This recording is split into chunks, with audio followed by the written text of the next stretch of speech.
Penggabungan perpustakaan dengan kearsipan di lingkungan pemerintah daerah, baik itu di tingkat provinsi maupun kabupaten kota, di Indonesia, memiliki dasar hukum yang jelas. Dasar hukum itu adalah Peraturan Pemerintah Nomor 18 Tahun 2016 tentang Perangkat Daerah. Pada ayat 3, dinyatakan bahwa penggabungan urusan pemerintahan dalam satu dinas daerah provinsi, sebagaimana dimaksud pada ayat 1, didasarkan pada perumpunan urusan pemerintahan. Dengan kriteria, kedekatan karakteristik urusan pemerintahan, dan atau keterkaitan antar penyelenggaraan urusan pemerintahan. Adapun pada ayat 4 huruf G, dinyatakan bahwa perumpunan urusan pemerintahan, sebagaimana dimaksud pada ayat 3, meliputi perpustakaan dan kearsipan. Selanjutnya, pada ayat 5 dijelaskan bahwa penggabungan urusan pemerintahan, sebagaimana dimaksud pada ayat 1, dilakukan paling banyak 3 urusan pemerintahan.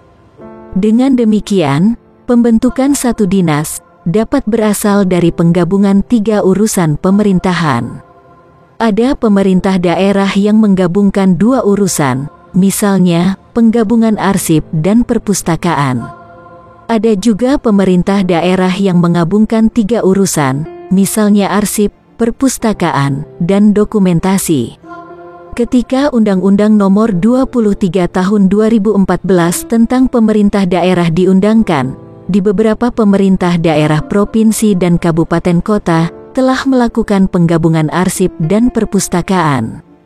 Beberapa kalangan, pada waktu itu, tidak setuju dengan penggabungan arsip dan perpustakaan, dengan beberapa alasan akademik maupun praktis.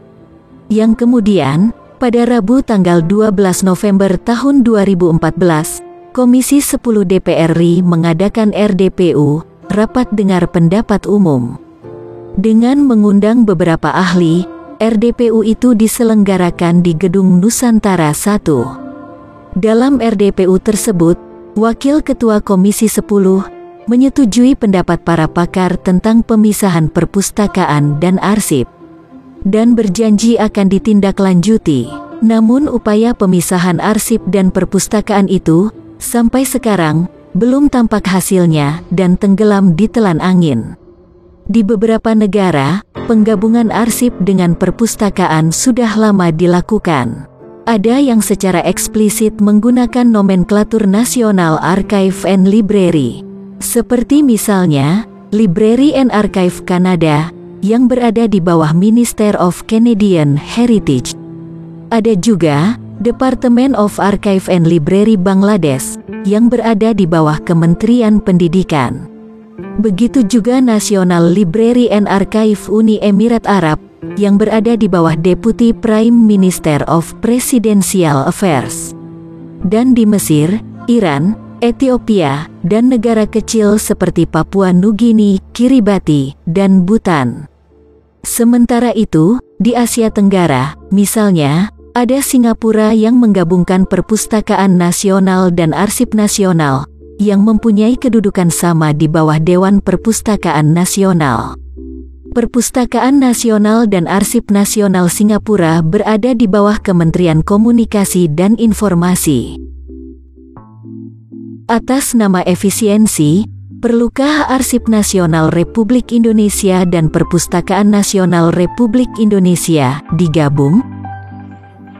Lalu bagaimana lembaga kearsipan perguruan tinggi di Indonesia?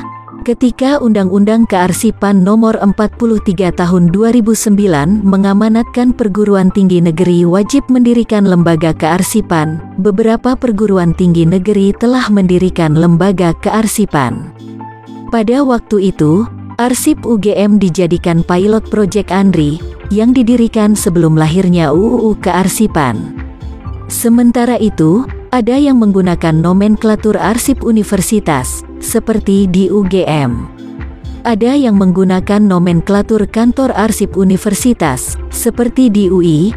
Ada yang menggunakan nomenklatur UPT, atau unit pelaksana teknis kearsipan, seperti Universitas Lampung, UNS, UNEJ, Universitas Mula Warman, Universitas Negeri Semarang, UNSUD, Undip, Universitas Negeri Medan, UNAIR, Universitas Brawijaya, dan Universitas Terbuka.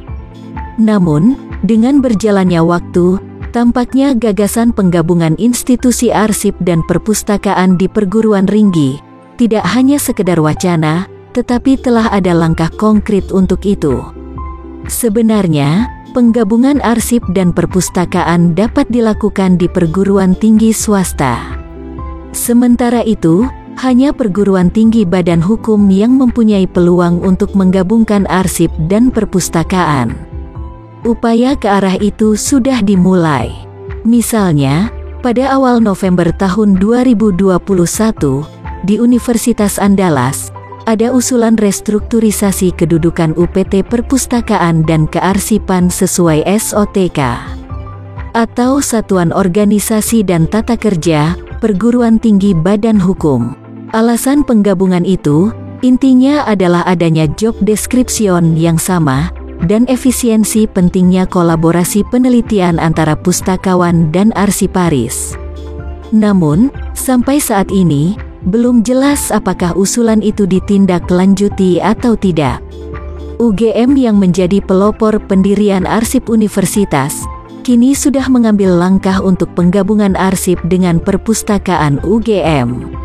Senat Akademik UGM telah membentuk panitia ad hoc penggabungan unsur penunjang universitas, perpustakaan dan arsip UGM.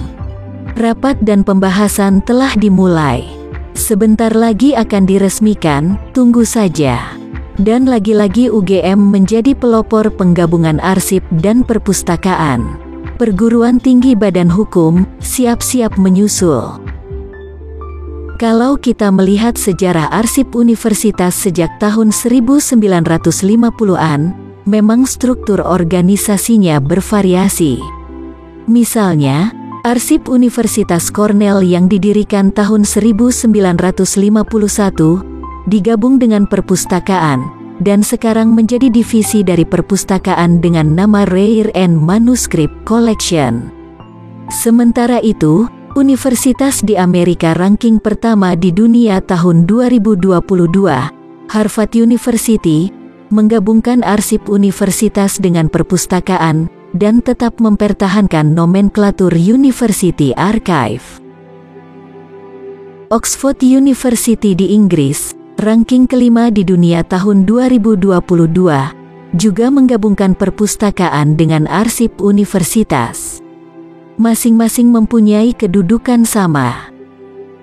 Sementara itu, arsip universitas di beberapa perguruan tinggi di Australia berdiri sendiri dan terpisah dengan perpustakaan. Misalnya, Monash University Archive terpisah dengan perpustakaan.